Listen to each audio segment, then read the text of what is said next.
ओम शांति। आज हर व्यक्ति चाहता है कि मैं बोझ मुक्त रहूं, मेरे मन के ऊपर किसी भी प्रकार का बोझ ना हो। अगर आप भी चाहते हैं कि मैं बोझ मुक्त रहूं, मन को हल्का कर सकूं, तो मुझे क्या करना चाहिए? तो ये 3 कर्म अगर आप सीख लेते हैं तो आप हमेशा बोझ मुक्त रह सकते हैं। क्योंकि जीवन में बहुत सारी बातों के बोझ हैं जो कई बार हमें जीने नहीं देते, अंदर ही अंदर तोड़ देते हैं। हम कोई कार्य करते हैं, कार्य में दिल नहीं लगता, किसी के पास बैठते हैं, बातचीत करने का दिल नहीं करता। कई बार व्यक्ति आंतरिक रूप से इतना टूट जाता है, बिखर जाता है कि वो कई बार खुद को ही चोट पहुंचा लेता है। तो हमें खुद को बोझ मुक्त बनाना है, तो उसके लिए ये 3 कर्म सीख लें, तो हमेशा आप बोझ मुक्त भी रहेंगे और आपके जीवन में हमेशा सदा काल के लिए खुशियां भी बनी रहेंगी। पहला, क्षमा करना सीख जाएं। क्योंकि आज व्यक्ति बोझ में क्यों है? क्योंकि बातों को पकड़ कर बैठा है। उसने मेरे साथ ऐसा किया, उसने मेरे साथ गलत किया, उसने व्यवहार गलत किया, उसके बोल मेरे प्रति गलत थे। और जब वो सारी बातें माइंड के अंदर आती हैं तो कहीं ना कहीं वो हमारी खुशी को गायब कर देती हैं। तो जो भी आत्माएं आपके साथ बुरा कर रही हैं, तो आप उन आत्माओं को क्षमा करना सीख जाएं। कुछ भी है, कोई भी कुछ भी कर रहा है, आप याद रखें, खुद का बड़प्पन दिखाएं, खुद को बड़ा समझें और भगवान का बच्चा समझें और हमेशा हर आत्माओं को क्षमा करते जाएं। तो जब आप अनेक आत्माओं को क्षमा करना सीख जाएंगे तो आप अपनी लाइफ में हमेशा खुश रहना भी सीख जाएंगे। क्योंकि क्षमा करना ये ऐसी कला है जो आपको एकदम से बोझ मुक्त कर देगी। और ये आपने कई बार देखा होगा। सपोज आपके साथ किसी की कुछ अनबन हो गई, कुछ लड़ाई झगड़ा हो गया, लेकिन कोई आपको व्यक्ति कह रहा है कोई बात नहीं है, अगर वो नहीं झुक रहा तो आप झुक जाओ, अगर वो आपके साथ नहीं बोल रहा है तो आप बोल लो। तो क्या होता है? फलदायक पेड़ हमेशा झुका हुआ होता है।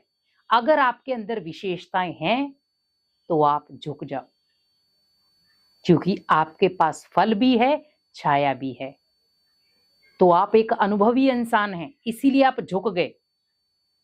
वो व्यक्ति रिश्ता खोना चाहता है, पर आप रिश्ते को एक और मौका देना चाहते। तो क्या करो? क्षमा करना सीख जाओ। कोई बात नहीं, किसी इंसान की कोई गलती नहीं है, संस्कारों का टकराव था बस। कोई बात नहीं, गलती मेरे से भी हो जाती है, क्या पता इसकी जगह पर मैं खड़ा होता तो मेरे से भी ये गलती हो जाती। तो ऑटोमेटिकली क्या होगा? क्षमा भाव आ जाएगा आपके अंदर। और जब क्षमा भाव आ जाएगा तो ऑटोमेटिकली आपके अंदर एक सकारात्मक बदलाव आएगा जो आपको बोझ मुक्त कर देगा। दूसरा, दुआएं देना सीख जाएं। क्योंकि जब आपको पता है बहुत सारी बातों का बोझ मेरे सिर पर है, तो आप अनेक आत्माओं को दुआएं देना सीख जाएं कि हर आत्मा बहुत अच्छी है। मेरे साथ जितनी भी आत्माएं जुड़ी हैं उन सबके कार्मिक अकाउंट बहुत अच्छे हैं। मुझे सभी के साथ बहुत अच्छे तरीके से जीना है। तो ऑटोमेटिकली आप अनेक आत्माओं को ब्लेसिंग्स दो, ये आत्माओं का भला हो। अगर ये आत्माएं मुझे परेशान भी कर रही हैं तो भी इनका भला हो, कोई बात नहीं। क्योंकि आपके अंदर वो बल है, आपके अंदर वो हुनर है जो उस आत्मा के अंदर नहीं है। आपके अंदर वो सहन शक्ति है जो उस आत्मा के अंदर नहीं है। आपके अंदर वो समाने की शक्ति है जो उस आत्मा के अंदर नहीं है। तो आप उनको शक्तियां दो, दुआएं दे करके। तो जब आप दुआएं देकर उन्हें आत्माओं को शक्ति दोगे तो वो आत्माएं भी खुद को स्ट्रांग महसूस करेंगी, शक्तिशाली महसूस करेंगी। तो मुझे बोझ से अगर मुक्त होना है तो दुआएं लेनी है और दुआएं देनी है, बस ये सीख जाओ। और तीसरा, हमेशा सबको खुशियां बांटते जाओ। कहते हैं बांटने से चीज बढ़ती है, और वो बात अगर खुशी की हो तो वो तो खुशी दुगना कर देती है। अगर अनेक आत्माओं को आप खुशियां बांटेंगे तो आपके मन का जो बोझ है कब हल्का हो जाएगा आपको खुद भी पता नहीं चलेगा।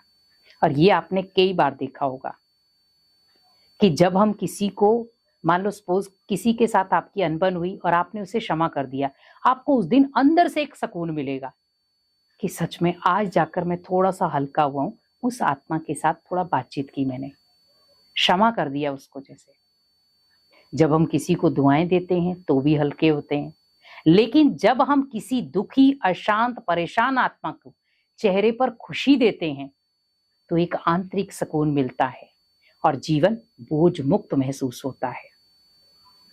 आप सोचो हम कितनी आत्माओं को खुशियां दे सकते हैं।